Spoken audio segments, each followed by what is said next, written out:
Welcome, ladies and gentlemen, subscribers. If you come across this channel, tafadhali subscribe, like our videos, share.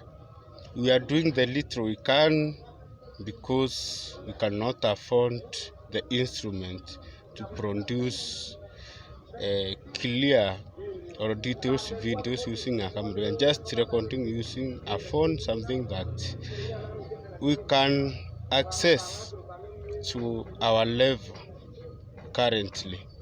We don't want to disturb Kenyans. It is anti times to beg them buy cameras from, but with the small beginnings will reach us there. We will be there one day.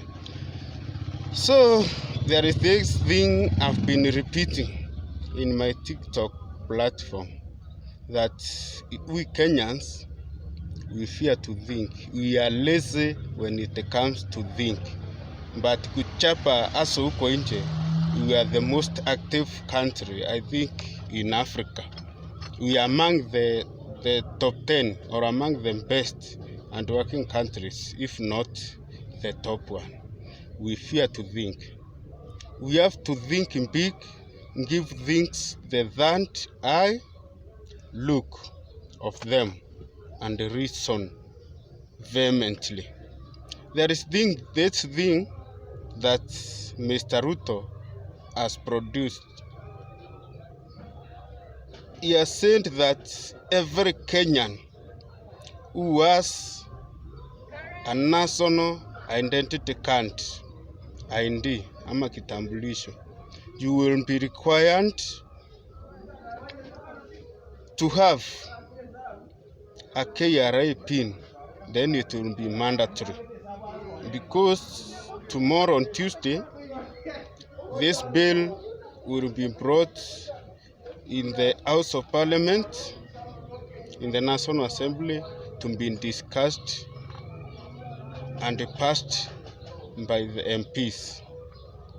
Yes, the vifaranga by computer majority MPs in the Parliament, it will pass. The second reading will be done, I think, by Wednesday or Thursday. But in next week, on Monday or Tuesday, it will be signed by the president to become a law, and it will start working. So you will be required to have a K.R.A pin, which you will pay government whether you get money or not. Your taxes will be accumulating. I have a friend of mine who was working in Angarant. He has a K.R.A pin. Currently, he has no job. But when he goes to check on his K.R.A, anadaiwa na ngava 4,000 Kenya shillings. He has no job, but hiyo kitu unahesabiwa tax hata kama una kitu. Yeye alienda kujaribu kufile siku nyingine, akakuta anadaiwa 4,000 na hii mwaka yote hajakuwa na job. Anaitangwa Mutindani Mkamba, tunakaanga na yeye hapa kwangu base, sometimes tunambaia kanjaba nini. So that's how the situation is in Kenya currently.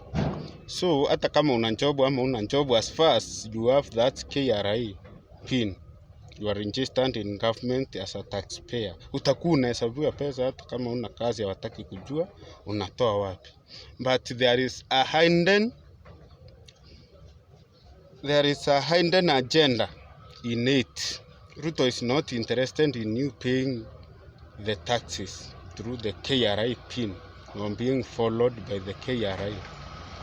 You know, in Kenya, when you get something, when something passes through your account, government will follow you to ask for those money the K.R.A has been accumulating while you had no job. You will have no option but to give to government. If you have your savings in a bank account, in a SACCO, wherever, government will cut you by force, and you will pay whether you like it or not. But I wanted to reveal this secret. I have given it a third eye look. and deep reasoning. Ruto is interested. So the Indian agenda is this: your president is interested in ensuring that you vote ghostly or physically, willingly or unwillingly in 2027. There is this thing that was created by ECK and the consecutive IMBC. It has drained the confidence of the voters to come out and vote. In the just concluded general election, the turnout was very low. The inflated it, I don't think up to 54%, but I could figure up. I can assure you, it could not reach 54%. It was below 40% countrywide. So, when everybody who has an ID in Kenya will be registered through the K.R.A pin and put in the K.R.A platform, you will automatically be registered as a voter. Secondly, whether you turn out to vote or not, Ruto will inflate the turnout to vote. Because in 2027, majority of Kenyans will not go out to vote because the perception outside there has made Kenyans to believe that their vote does not count. And in the real vote, Ruto has no numbers in the ground. The real numbers, not the perceived numbers. The real numbers, he has no number. So they will inflate the turnout to make it even 70 or 80% turnout through your IDs, which will have registered in the K.R.A. Because every Kenyan who has an identification card will have been registered. So they will just guess the number that they want, if 80 or 70 or 75 or 65%, and they say that is the number that has turned out to vote. Then you will give his percentage and then give the competitors their percentage you want. That is the real reason in ensuring that every Kenyan details is taken through the perception of registering as a taxpayer through K.R.A platform. So you will vote whether you like it or not. Even those who will have died since that time, they will wake up from the grave and they will vote.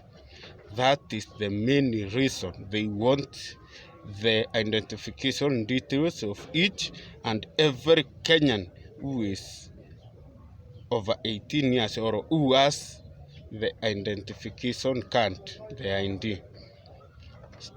Their main reason and agenda is to ensure they keep the perceived turnout as high as possible.